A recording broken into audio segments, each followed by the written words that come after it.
தந்தை பெரியார் அவர்களின் பிறந்த நாளில் நான் எடுத்துக்கொண்ட தலைப்பு பெரியாரின் போராட்டம். ஏடு தூக்கி பள்ளியின்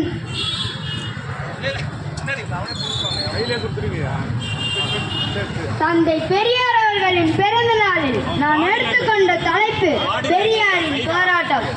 ஏடு தூக்கி பள்ளியில் நின்று பயிலும் மாணவன் தான் நாளை நாடு காக்கும் தலைவனாய் விளங்கப் போகிறான். எதிர்காலம் போர்க்களத்தில் எதிர் நீச்சல் போட்டு யுத்தம் நான் பேசிட தொடர்ந்து எழுதிட போர்க்களம் புரிந்திட வெற்றி அடைந்திட சான்றோர்களே, அறிஞர் பெருமக்களே, வருங்கால தூண்களே, என் அன்பினிய மாணவ செல்வங்களே, என் தாய் தமிழ் உன்னை வணங்கி என் உரையை துவங்குகிறேன். தமிழ்நாட்டில் படிப்பில்லாத மக்களில் பெரும்பான்மையோரை பேச்சின் மூலம் தட்டி எழுப்பிய பெருமையில் பெரும் பங்கு பெரியார் ஈவேரா அவர்களுக்கு உண்டு. அடங்கா தமிழ் மற்றும் அடங்கா தன்மானமும் கொண்டு பெரியார் எழுத்து சீர்திருத்தத்தை எதிர்த்த தேவனைய பாவனாருக்கு திராவிட மொழியினுள் ஞாயிறு பட்டம் கொடுத்தவரை தந்தை பெரியார் தான் என்கிறார் பாத்துருமாவேலன். எனக்கு நெஞ்சும் உண்டு, வயிறும் உண்டு, வெற்றுக்கு மேலே தன்மானமும் உண்டு என்று சொன்னவர் அவர், சொன்னபடி வாழ்ந்தவர் அவர் என்றும் பாவனாரை அறிஞராய் கொண்டாடினார் பெரியார். கேரளாவில் தாழ்த்தப்பட்ட மக்களை தெருவுக்குள் அனுமதிக்காததை எதிர்த்த பெரியாரின் வைக்கம் போராட்டம் பலரும் அறிந்தது. அதில் நாகமை உள்ளிட்ட பெண்களின் பங்களிப்பும் இருந்தது. அதுவரை போராட்டத்தில் கலந்து கொள்ளும் ஆண்கள் மீது மட்டும் நடவடிக்கை எடுத்தனர். பெண்களை என்ன செய்வது என குழம்பினர். ஆனாலும் இவர்கள் மீதும் நடவடிக்கை பாய்ந்தது. இறுதியில் வைக்கும் போராட்டம் மகப்பான வெற்றி பெற்றது.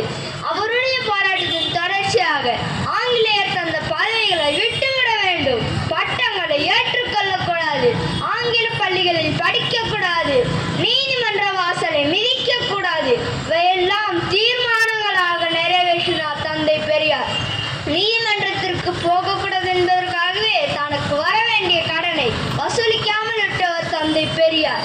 கல்விப்புறவை தடுக்க வேண்டும் என்பதற்காகவே தன்னுடைய தோப்பில் இருந்த 500 தென்னை மரங்களை வெட்டி சாய்த்தவர் தான் தந்தை பெரியார் அவர்கள். அவருடைய போராட்டத்தின் தொடர்ச்சியாக கள்ளுக்கடை மறியல் செய்ததற்காக பெரியாரை அன்றைய அரசாங்கம் சிறையில் அடைத்தது. சிறையில் அவருக்கு வேண்டிய வசதிகளை செய்து தருவதாக காவல்துறை அதிகாரிகள் சொன்னபோது அவர், நான் உங்கள் அரசாங்கத்தை எதிர்த்து போராட வந்திருக்கிறேன், விருந்தாளியாக வரவில்லை என்று கூறிவிட்டார் தந்தை பெரியார். ஒரு மாதம் சிறையில் இருந்த பெரியார் விடுதலை செய்யப்பட்டார். வைக்கம் போராட்டம் வெற்றி பெற்றதை தொடர்ந்து ஏழை மக்களும் தெருவில் நடக்கும் உரிமையை பெற்றனர். அதனால் தான் தந்தை பெரியார் வைக்கம் வீரர் என்று திருவி காவல் பட்டம் சூட்டப்பட்டு அழைக்கப்பட்டார். அவர் வாழ்ந்த காலகட்டத்தில் நாம் வாழவில்லை என்றாலும் அவர் வாழ்ந்த நாட்டில் நாம் வாழ்கிறோம் என்பதே நமக்கு பெருமைதான். அவருடைய போராட்டத்தில் நமக்கும் பங்கிருக்கிறது. அவர் சொல்லி சென்ற பொன்மொழிகளை பின்பற்றுவதே சாலச் சிறந்தது. யார் சொல்லி இருந்தாலும், எங்கு படித்திருந்தாலும், நானே சொன்னாலும், அது புத்திக்கும் பொது அறிவிக்கும் பொருந்தாத எதையும் நம்பாதே என்று சொல்கிறார் தந்தை பெரியார். அவர் பொன்மொழிக்கு ஏற்ப இன்றைய மாணவ செல்வங்களை கொண்டு செல்லும் கடமை நம் அரசுக்கு உண்டு. கடுகு சிரித்தாலும் காரம் குறையாது என்பதை